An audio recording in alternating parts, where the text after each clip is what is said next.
Hello, everyone. Welcome to the Cynthia Linox Show. I am your host, Cynthia Linox. Today, we're going to talk about something totally different. I know that I am growing exponentially, and so are you. We are coming out of this phase of the journey of self-discovery. You know why? Because we are discovering who we are. We are coming into this place where we are not asking for permission.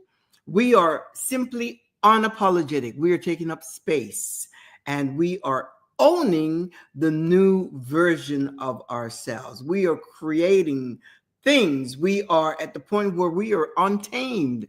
And what do I mean by that? Untamed meaning that we are no longer easily influenced by the ideas and the opinions of other people. We are no longer easy to be programmed, to be conditioned, to be indoctrinated with things that do not belong to us. We are creating our own swag. We are creating our own style. We are coming into this place. As a matter of fact, I had a conversation with my husband the other day, a couple of days ago, and I said, I am entering into this chapter, this season of life. I call it the savage season. And he's like, oh, really? Savage? What do you mean by that? And I said, it's really a season of, comes a point in everybody's life where you really don't care. Not in a bad way, not in an arrogant way, not in a proud way, but you simply don't care about the fluff. You're not involved in drama. You're not involved in people's, complicated life. You're not involved in people's opinion. You don't care what people say or think about you. None of that has to do with you. You are not only taking up space, but you're not asking for permission to be who you are. You are owning yourself. You are owning all of you. And that is mentally, emotionally, psychologically, physically, spiritually, whatever it is, you are owning all of yourself. And the more I think of it, sometimes we try to go step by step, but what I have found is that that's really how you lose yourself. It goes drip, drip, drip, drip. But when you are coming into the fullness of who you are, you have got to take bold steps. Sandra shared the other day, she said, I am doing some different things in my life that I've never done before. And she's like, well, I'm going out to dinner by myself. Imagine that. Going out to years ago, before I was married, before I even met my husband. And I guess I have always had this thing in me about coming into my own identity. And I remember I did that. And this was, years ago when there were no phones, no nothing. And I know that it's hard to even imagine life without our cell phone. But, there was a time where there was no phone at all. And so you couldn't go to a restaurant and sit and look at your phone, be distracted by your phone, being entertained by social media or something like that. So I went to this restaurant, Celebrations, I remember. And, it's a restaurant that I was familiar with, not like they knew me, but I was familiar with the menu. And so it was a restaurant of my choice. And I went there and I think I may have had a book. I think I took a book with me because that's what you did back then. If you go to a restaurant by yourself, you would have a book and you would sit there and you would have your book and pretend to read and so forth because it was a little awkward. But I remember this one particular time that I wanted to check out I wanted to check the temperature of my confidence. And so I went to the restaurant and I had the book in my purse, but I didn't take it out. And I sat there and I ordered the aperitif and then the main course and so forth. And I sat there and it was a busy time. It was probably about 6-7 o'clock. And during the week it was. And, people were coming in and out and so forth. And of course, I was sitting at a table by myself. And I can tell you it felt awkward. But I'm glad I did it because I accomplished what I wanted. I wanted to know if I could do something like that and be comfortable with myself. And so Sandra shared that, and she said it was awkward for her, except that she had her smartphone, so she could sit there and be entertained watching the phone. Now, that's a whole different dynamics. Recently, I did the same thing. I went, and I hadn't told my husband about it that I was going to do that, but I wanted to, again, check the temperature of my confidence level. So I went to a restaurant, a nice upscale restaurant, and I walked in and I said, table for one. And I think was it the happy hour? I wasn't sure. It was like, anyway, it was in the afternoon, like about 3 o'clock or so. Almost, I think happy hour starts at 4. Anyway, I went there, sat at the table. It was a high table, and I sat there by myself. Now, I did not take out my iPhone simply because I wanted, again, to check the temperature, the level of my confidence. Are you confident enough to sit in a restaurant by yourself? So, I ordered a glass of wine, and I was there all by myself. And I did this on purpose. Obviously, if I wanted company, I could have called a friend or arranged to have company or so forth. And, my husband was at the office, so he knew nothing about it. So I ordered a glass of wine, and then I ordered the things that I like. It wasn't a dish of something. It was like, the calamari and the garlic bread and, just the things that I like. And when they brought it, I took I think I took a video of it and I sent it to my husband. And so he calls me right away. He says, "Where are you?" I said, "Well, I'm at, this restaurant." He said, "With whom?" And I said, "By myself."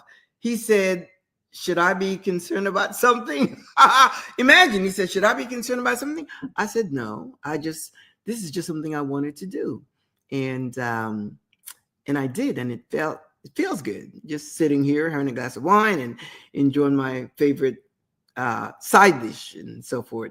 And he said, "Okay." He said, "Are you okay? As long as you're okay, that's fine." And so, just hung up the call, and that was it. But this was a whole different dynamics because I sat there, I had my phone with me, but I didn't really sit there like distracting myself as if I am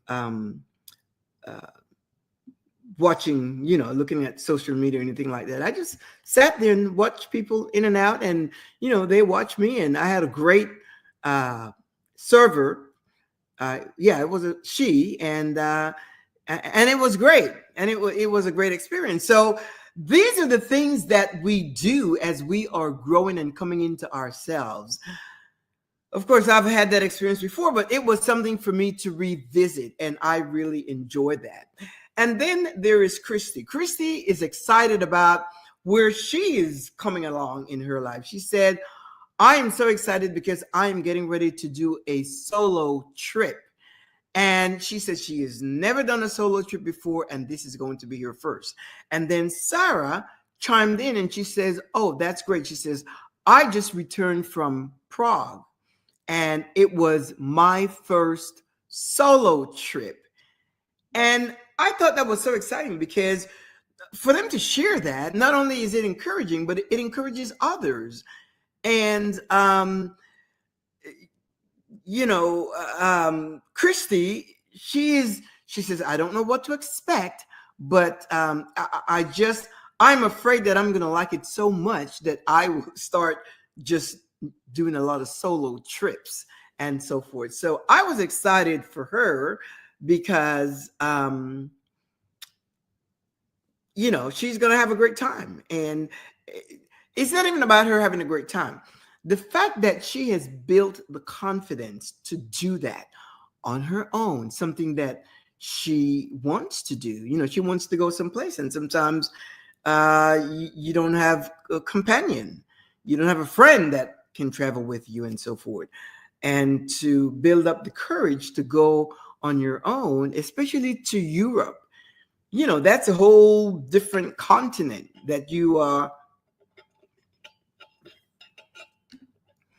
where you're going. And but she's excited about that. And you can do the same thing, regardless of of what the situation. Now you may be at the budget version of your, you may be in the budget version of your life, but you can do it. You can plan. You can set your vision, your expectations, your hopes, your desires, your wants, your dreams. You can set it high. You may be underfunded right now, but you can set it and plan accordingly. And don't think in the terms of budget version of your life. Many of you, share, well, I cannot afford it. Well, and this whole term with budget, for me personally, I don't like the word budget at all. I don't use the word budget. I remember years ago, way years ago, before I met my husband, when I was single, I wasn't the sharpest at managing my finances, because in my mind, growing up, my dad gave us everything we wanted. And I remember one time I had a situation with my dad, and he said, you deserve a good life. You deserve to have the things you want and so forth. He kind of said that in his own words.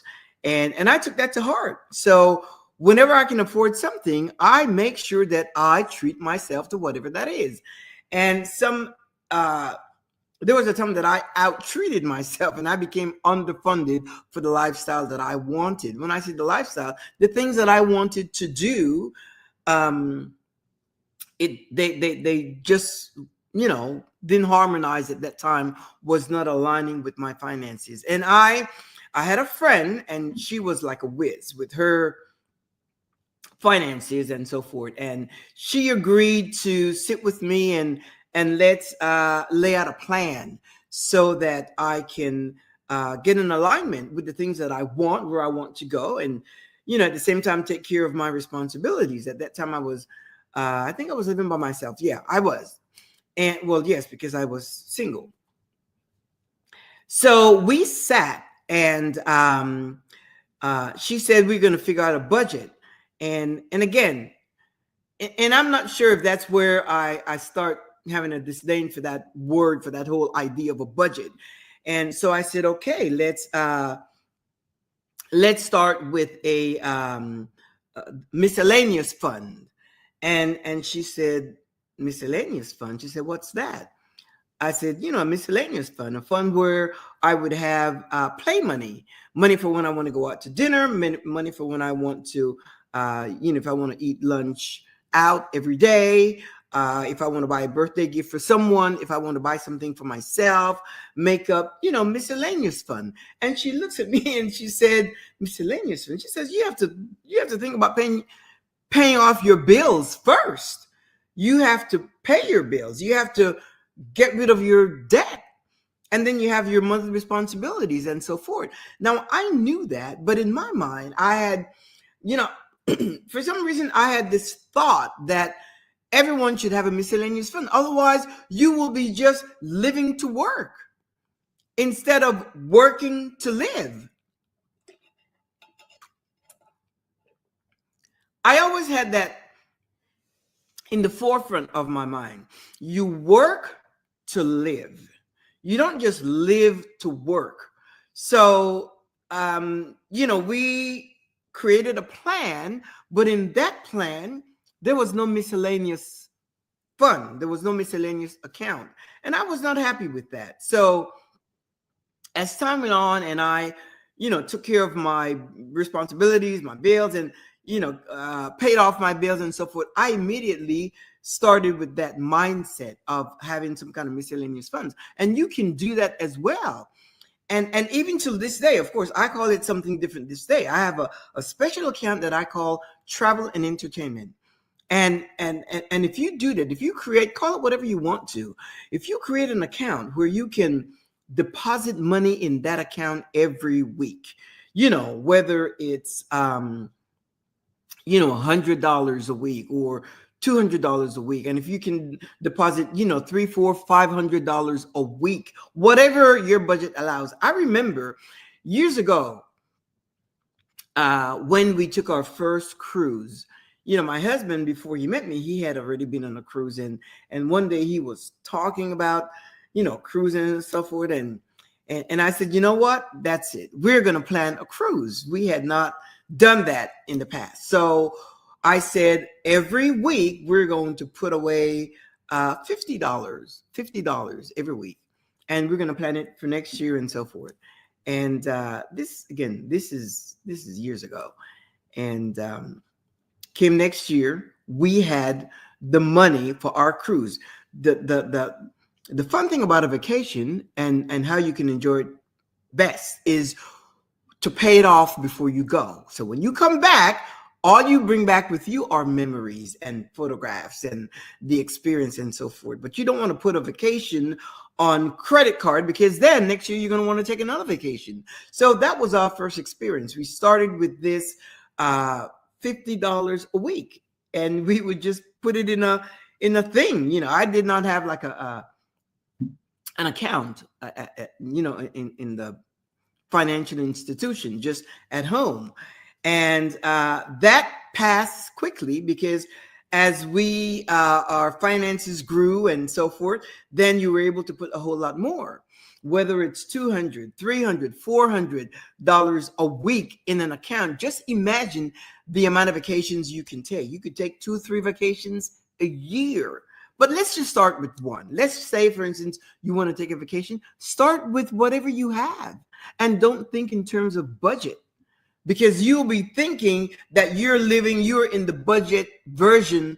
This is the budget version of your life. You don't want to think that way, because, as a man thinketh in his heart, so is he. So you want to think in terms of, see, in my mind, this is how I think. I can afford this. That's how I think. I can afford this. Of course I can. I can afford this.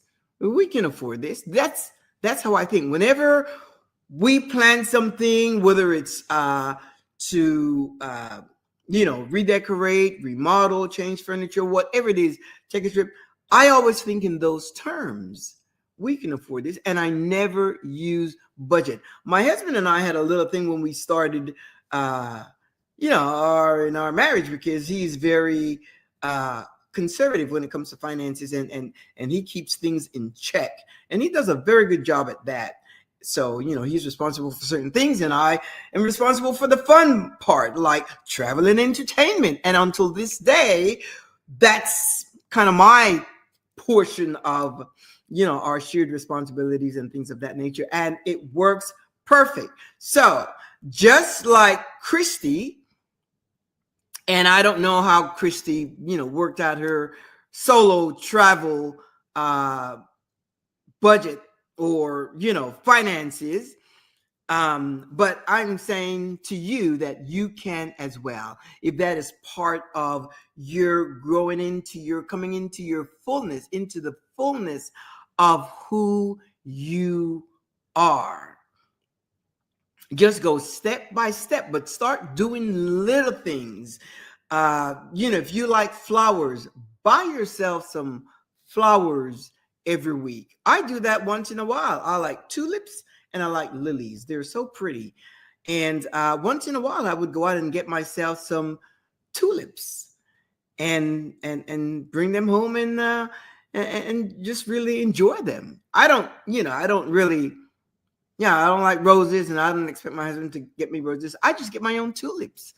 And that is good for me. I like that of me. I like that of myself, that you can treat yourself to certain things, because again, all of that is self-care. All of that. We think that self-care only has to do with going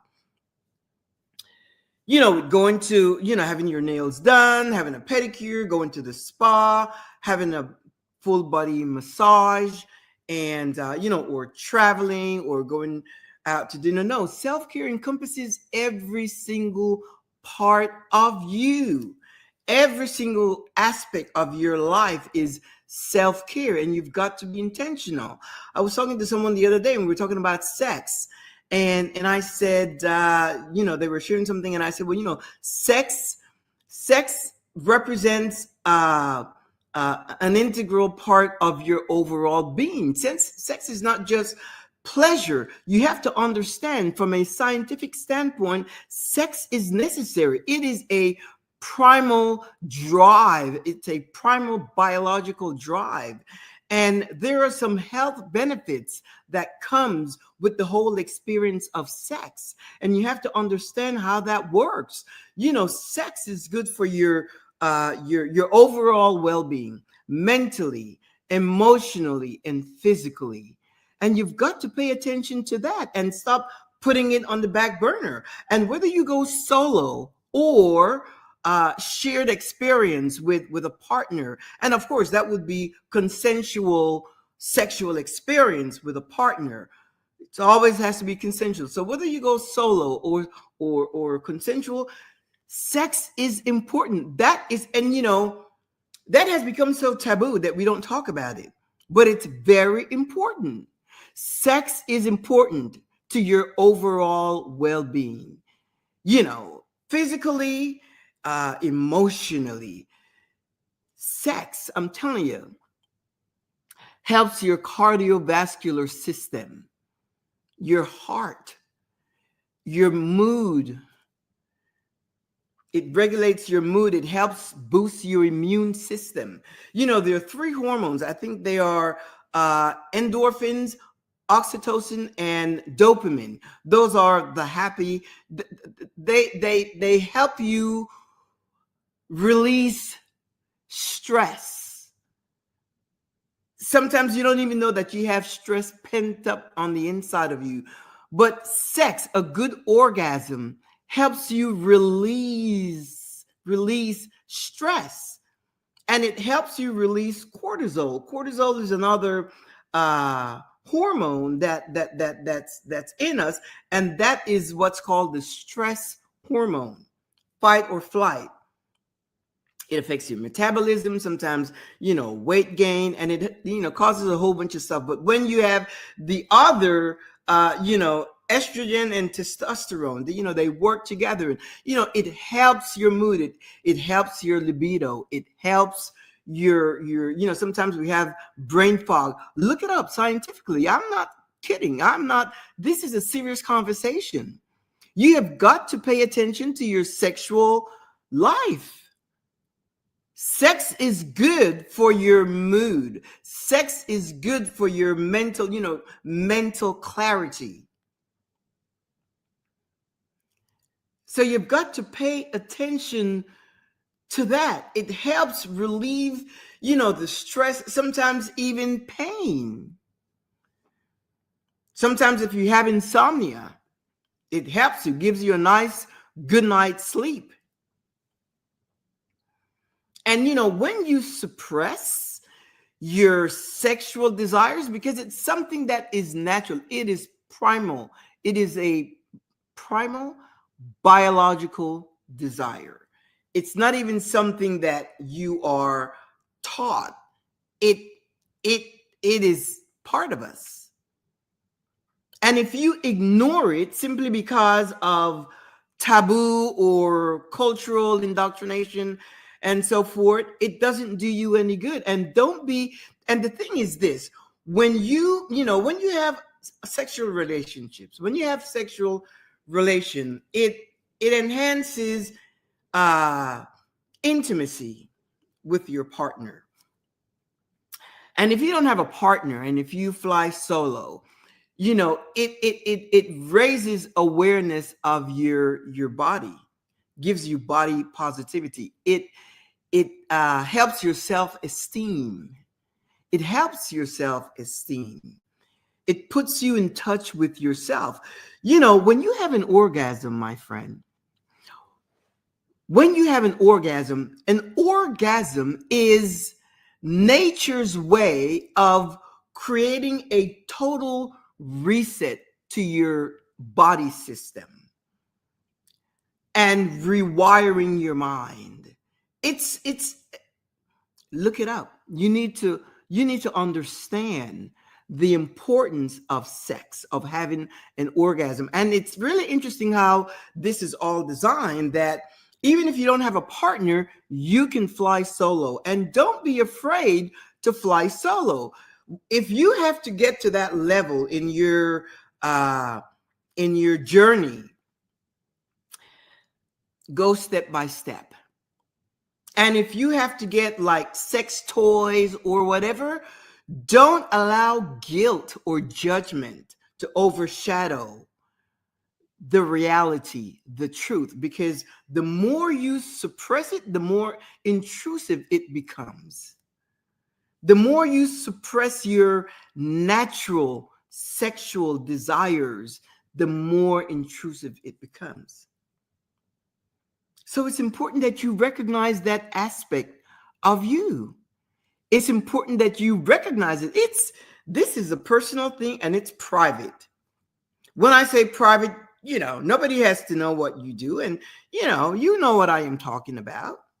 You know exactly what I'm talking about. I am just sharing it with you so that you can understand that this is also part of self-care. Because the way we think about it sometimes is that, self-care is doing all the external things, doing this, doing that, getting dressed, looking fancy, buying yourself a new pair of shoes with the red bottoms, or buying yourself a new outfit, or traveling, or going out with your friends. And all that is good if it brings you joy, if you're owning this space, if you're learning, if you're developing, if you're growing. But pay attention to all of you. Again, self-care encompasses every aspect of your being. And your sexual desires is also very important. So don't dismiss it as if it's just something to, something to just set aside. Now, if you're not comfortable discussing it with someone else, again, if you're flying solo, that's fine. You know exactly what to do. And I'm sharing. If you have to get some sex toys, then that's what you do. That is what you do. Just make sure that you come into a space of no shame, no guilt, no judgment. Come into that space where you feel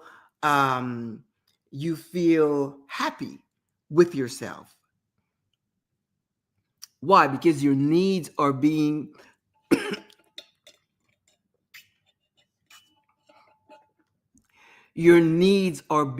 met. And until, for those of you that are single, if you don't, we were talking about, excuse me, this whole thing about being single. And the thing is this, you want to be as honest with yourself as possible, because coming into this place of self-discovery is, we can learn a lot of things about ourselves. But if you're not honest with yourself, then what's the use? If you're going to pretend, and that's the whole thing, you no longer want to pretend. As you come into this place, as you evolve into this place of your uniqueness, walking in your true identity and recognizing your individuality, you may be pushing yourself to a level that you may disconnect with some relationships, not because you know more. It's just that you may be at a different level. And you have to respect that. You have to respect yourself enough to know that when you are as you grow exponentially, as you grow, as you increase, as you develop, as you learn more about yourself, you may not want to be involved in matters that has to do with drama or conversations that, talking about other people. You want to be involved in things like, learning new things. I know, my husband and I, when we are very social minded, and we do well socially. And when we meet someone, like the culture today is kind of like, when you meet someone, you people want to know, well, what do you do for a living? And we find that very distasteful, because that's not how does that affect me, or what? And in some instances, it's because you are judged. People judge you based on what you do. So one of our things, because we travel a lot, and a lot of the people that we know are multicultural. We know people from all corners of the world, and we enjoy that circle of friends that we have. And whenever we meet someone for the first time, I remember I just recently met some folks from another country, and I would what I did actually is I read up on some of the cultural aspect of that country, and learn some words so that I could communicate with them in their words, and that was just so special for them. And so my question would be, what is life like on a daily basis? What is life like, in your country? Like, what does life looks like? And there is just nothing more. There's nothing more effective than when someone starts talking about themselves and their lives and their country. Especially sometimes they get a little nostalgic because they miss the culture, the structures, and so forth. But they're happy to share it with you. So that's how we generally open a conversation. How is life? What does life looks like? And if we know a word or two, we would kind of say the word, and then of course they want to rattle off in their language, but that's and so forth. So once you embark to expand your territory, your horizon, your social circle, getting to know people, then know these things, all of that again, and even know yourself to the extent where if somebody asks you something, you know what you want to share. Like people, like sometimes, my husband said, "Oh, you share a lot." Well, I'm like an open book, but I'm still a private person. I tell you things that I can share publicly, but still, no one can say, "Well, I know you." No, you don't know me. You don't know my private life. So you don't have to share everything about yourself. Just share the things that are fun for you to share, things that you want people to know, and just establish good and great relationships. There was this girl. She was going on a date, and she today the way you meet people generally is through social media, and there's some etiquette that goes with that, as well as some savvy and smartness and so forth. So she was going on a date. She met the guy. Well, she saw the guy on social media on the dating app, and they were there was a mutual attraction, and they arranged to meet at a public venue, public place. And so she gets there, and he's already there, and they're having a nice time in a conversation and so forth. But one of the first things that he asked, once he saw that he was kind of like getting to like her, and on this first date, he's going to ask her, what does she brings to the table? Imagine that. What do you bring to the table? There is no nice way of phrasing that question. There is no smart way, nice way of phrasing that question. What do you mean by that? That sounds like a job interview. It's like, it's like a resume. Don't ever ask, whether it's a male or female, don't ever ask anyone what do they bring to the table. I remember when I met my husband, first of all, if somebody asked me that would be a deal breaker. Just imagine. It's like, what do you mean? What do you bring to the table? When I met my husband, of course, we dated for 2 years. And in the 2 years that we dated, I wasn't, in my mind, I I wasn't like, when are we going to get married? When are we? I was just having fun. We were having a great time learning about each other, getting to know each other and learning about each other and doing things and going places, meeting people together. So he saw, or we both saw, how we interacted with our family and with our friends. We saw that dynamic. Is it something that I like? Does he, what happens when he goes to a party? Does he drink a lot? You could tell. And based on what you see, you can make your assessment of that situation. And my husband's the one, he's the one that's going to build a table. And until this day, for him, all that's important is that I join him at the table. And that is serious till this day. Sometimes, because he gets up earlier than I do, and I would get up like 30 minutes later, and he would actually wait for me to join him at the table. Not like wait for me to, and if I don't, he would come in, to he says, I've been waiting for you to join me at the table. And it's so funny because I've been thinking about that. He actually enjoys my company at the table. Now, you see, if I got up, to have a cup of coffee or whatever, I would just have my cup of coffee. I have a different mindset, but he likes company.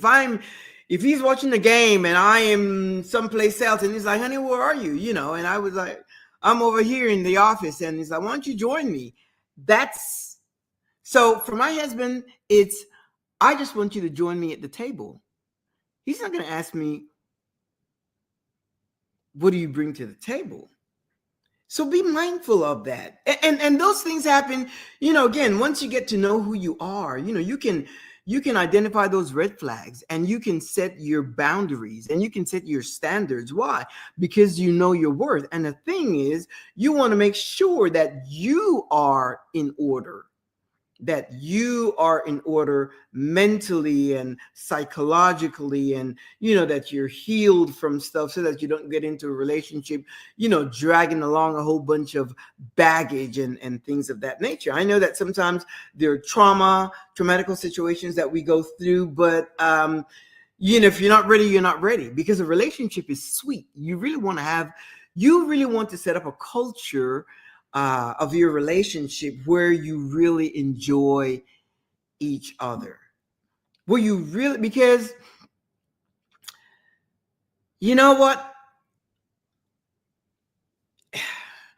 If that is what you desire, if you desire to have a relationship, don't lie about that. Don't deny it, because the same person that you may have excuse and pretend that, oh no, I'm fine, I'm good with my dog, with my cats and so forth.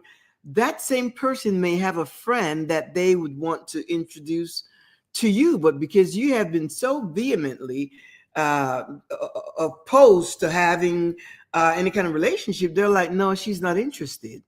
But if that's not what you want, if your desire really is to have a relationship with someone, if your desire is to have a relationship, then be honest with yourself. Be honest. Be brutally honest with yourself. And when you're brutally honest with yourself, it helps your confidence. You become assertive. And then, fear is dispelled, because you can go out with someone and simply enjoy their company. And if it's someone that you find that you like, then you can determine where you want to go with it. And, once your antennas are up, then you can watch the person closer and see how they react, how they behave, and you do whatever it is that you need to do.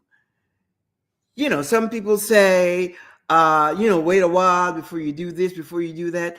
You are an adult. You know what you need to do. Yeah, you can listen to some experiences and so forth, but you need to be equipped enough. And that's why it is so important that you get to know who you are. Because once you know who you are, what makes you tick, what your standards are, and don't compromise your standards. He's like, uh, uh, Elaine said something about, she's been dating this guy online for about 18 months, and now he wants them to meet. And she said, he wants to send her a ticket. This person is all the way across the ocean in the Middle East someplace. And she said that he wants to send her a ticket to travel there, to meet in person and so forth. And, all expenses paid, and he will send her the ticket and accommodations, hotel, and so forth. Now, she's been dating him for 18 months, sight unseen. She hasn't met him in person. And she was asking for, people's opinion, like, what should I do? I said, well, have you been to that country before? Well, the answer is no. What are the things that you have picked up in dating him, online dating? And she says, well, I can see that he's a little possessive because he's always asking me, what did you do? Where did you go? Who were you with? And things of that nature. But, she just brushed it on the. And so I asked her, I said, if you were to go there with a round trip ticket and it didn't work out, would you have money to move around anyway? Would you have enough money to move around to say, well, my ticket may be scheduled for another, 2 weeks, but I'm, want to come back tomorrow. Do you have money to do that? Do you have money to get in the car and so forth? And it was no to all answers. And I just shared with her what I would do. And that's, again, that is based on my standard. That is based on my own personal criteria, my boundaries, and so forth. And I said, that just wouldn't work for me. If somebody wants to see me, then they will have to come to meet me.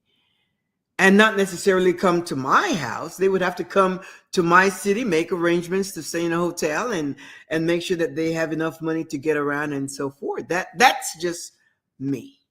You may have a different idea. You may have a different swag, and that's okay. But for me, my whole mindset is that if you, first of all, personally, I don't know that I would be dating someone online for 18 months. That's a long time.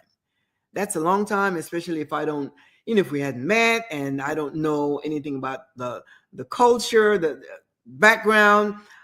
That's just not my way of doing things. When I met my husband, of course, we were introduced by, and this is way back then, we were introduced by a mutual friend. So this friend knew me, my character, my temperament, and she knew him, and she thought we would be a great match. And it turned out so. And but after we decided that we were going to be exclusive to each other, then she was, we didn't have her influence in our relationship because we needed to set up the culture of our relationship. And the culture of our relationship is like fun. We laugh about a lot of things. Sometimes, if my husband were to say something, I may want to get angry, but we just laugh. We just laugh and we put humor in it. And this way you stay, you stay highly motivated. You stay, you keep the attraction. You keep the mutual attraction. These are all things that, it's really interesting because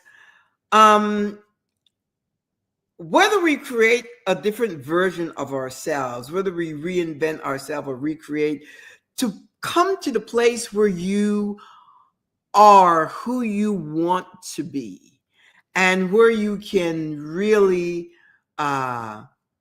embrace who you are, not accept. I don't, when people say, well, I accept myself the way I am, I embrace all of me. When you accept, in my mind, that's my definition, it just insinuates that there is some kind of a flaw, and regardless of that flaw, you're going to accept it. Well, no, I embrace all of me. I embrace all of me. The way I think, I am, and I leave myself open. I keep an open mind to learn things, to become educated. Yesterday, I said to my husband, I said, I don't know where people find time to watch all these movies. People would say that, I just binge watch Hulu all day, or prime time, or, I just sit and I think that's great. I said, I wish I could do that. And he said, of course you can do that, but you choose to do something else.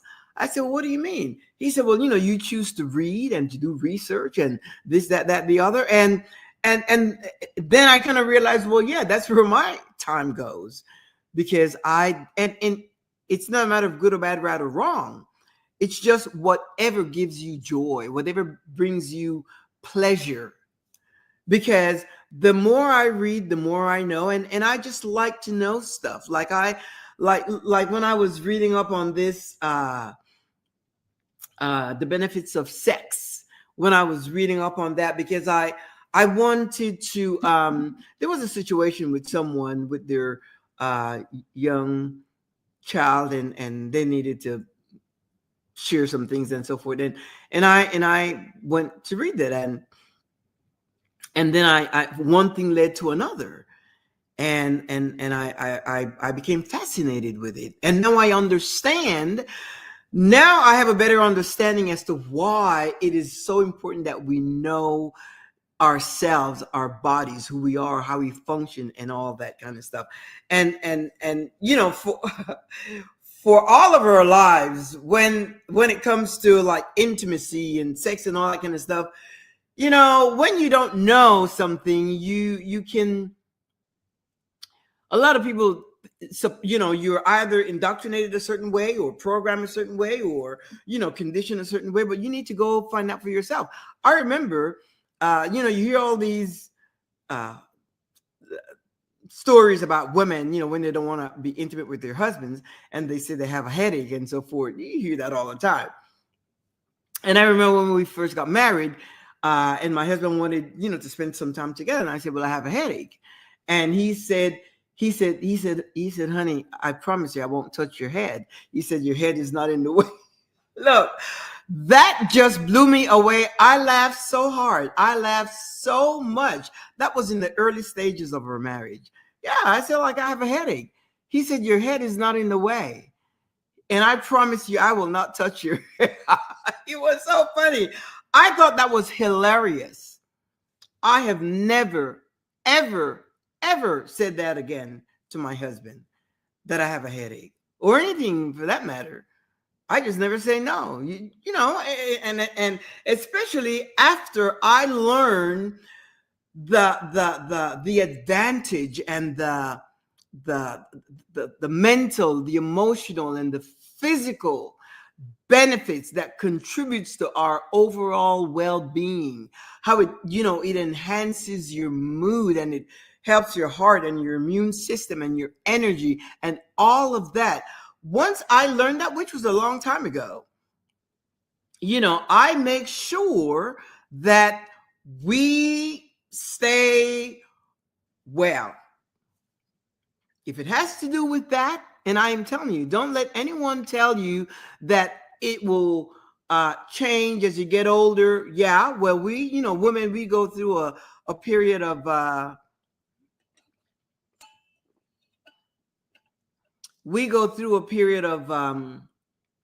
perimenopause and menopause and so forth, but that will pass. I promise you. That season will, and of course, a lot of it has to do with your mental state. If you tell yourself it's going to be a dry spell for months, for years, and so forth, that's what you're going to get. But if you take care of yourself, you eat well, and you do the things that you need to do to stay healthy and well, I'm telling you, you will start flowing again. You will start flowing. Your juices will start flowing again, so that you can enjoy good sex, good intimacy, and you can be expressive, because you'll get to know your body. You will get to know your body. You have to know your body. And as you come into that place where you know your body and you know what works, what doesn't work, because what worked back then may not be the same today. So with that, you communicate with your partner what needs to change, what needs to modify. You need to do that. Communicate what works, what doesn't work, what needs to change, what needs to be altered, all of that, so that you can have great intimacy with your partner. Don't be shy about it. Don't be shy, and don't beat up on yourself, and get rid of all the myths and get rid of all the taboo. Again, I say any intimacy must be consensual. And when you approach that stage of your life with enthusiasm, you know who you are, you know your needs, and you embrace it. You embrace your desires. You know that it's natural, that it's normal, and that it's good. It's not just for pleasure. That too, and mainly, yes, that too. An orgasm is the most pleasurable physical sensation that we experience in our bodies. But just think of all the other things that it does. Your cardiovascular, your immune system. If you have issues with mood, because when our needs are not met, there are things that happen. You see people that are moody. You see people that are, they get into depression or anxiety and things of that. Sometimes it's because they suppress their desires. When you suppress your desires, it shows up in other areas of your body. You're thinking, you become irritable. But again, you have options. If you don't have a partner, then you fly solo. And don't be embarrassed about that. That's between you and you. Get a toy. Get a toy. Or do whatever you need to do so that you can satisfy your sexual desires, and not to think of it as bad or dirty or anything of those taboo and myth and all of that. Get rid of that. You're embracing all of you, physically, emotionally, and mentally. You are embracing yourself, and you are developing great body positivity, regardless of, and it doesn't have to do with anything with your weight. It's knowing who you are, knowing your body, knowing how it functions. That's why when you have any little thing in your body, you ought to be able to identify what is it, what it is. What attention do I need to give? Do I need to seek medical help, or do I need to change the way I eat, the way I sleep, whatever? You will know your body. Don't deny it. Don't deny your feelings, your emotions. Don't deny it. It's part of self-care, my friend. It is part of self-care. And whether you're male or female, this applies to you as well. This applies to you as well, male or female. And don't let anyone tell you otherwise. You yourself, if you question anything that I have shared here and how scientifically it's proven that sex makes a significant contribution to your overall well-being, you can look it up. That is proven by science. Look it up and figure out, for some of you, it may be important to look it up simply because you need to relieve your thought process, get rid of the thinking of the taboo that it's dirty, it's no good, and all those things that are attached to it. That's how you are designed. That's how we are designed. That's how we are created. So you can't deny it. It is part of who you are. So you must embrace it, not just accept it, embrace all of it. When you have an orgasm, it reminds you that your vitality is fierce, that you are alive with fierce vitality. It's a good thing. It's a great thing. It reminds you to live and to embrace all of life, to embrace it, to love it, to like it, to embrace life. And when you get with your partner, be self-expressive and communicate and really enjoy not only the sex, but the intimacy. Of course, intimacy leads to sex and then the aftermath and so forth. Just make it special, my friend. Just like you're going to get on the plane like Christy and fly solo and travel solo and so forth. Make sure you are taking care of the overall well-being. Self-care is not just the social aspect. Self-care is everything, physically, mentally, and emotionally. All of it adds a contribution to your overall well-being. Undeniably so. You cannot deny it. You should not deny it ever. Do not deny it, my friend. Do not deny who you are, how you function, your desires, your wants, your expectations, your desires, including your sexual desires.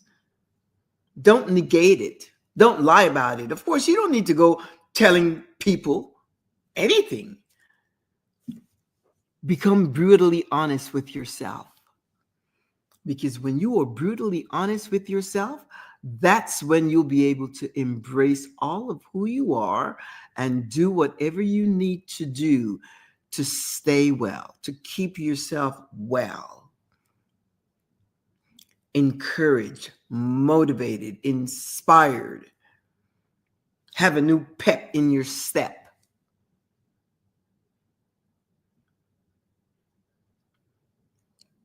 Great confidence and assertiveness. That's how we do it. That is how we grow, by embracing all of us. And that whole topic on subject on sex, it's something that we deny. We don't want to talk about it.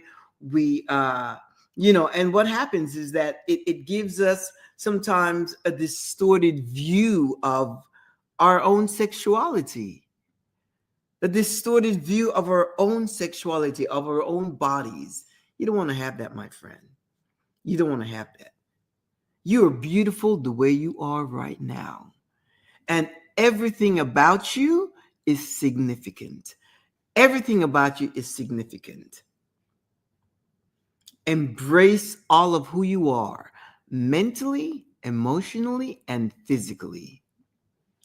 I'm going to leave you with that so that you can give it some thought and know that, again, this is another layer that you must be mindful of, pay attention to.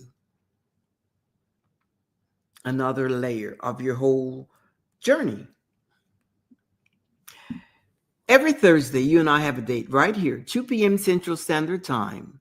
And if you can't meet me here, then you see the icons over here, Facebook, LinkedIn, and YouTube. You can pick up the show 24/7. We're going to talk more about this because now that we are coming into this place of knowing who we are and being so bodacious and confident and so forth, we're going to talk more about this because this is real life. This is what we're experiencing now. Now that we, in our minds, we have come into this place of knowing who we are.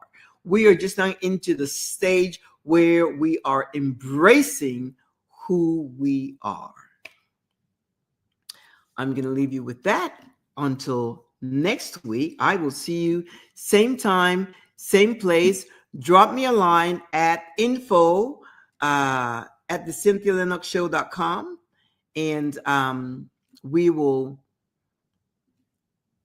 I'll respond to you, and anything you have to share with me, we can talk about that as well. I do offer a 30-minute complimentary chat. I'm also a life coach, and if you need someone to walk along with you in this journey, then I'm your girl. Again, you can touch base with me at info at the Cynthia Linox the CynthiaLinoxShow.com, and we'll take it from there. Enjoy a fantastic weekend, and I will see you next week. I'll be in touch with you next week, same time, same place. Ciao. Hasta la próxima semana.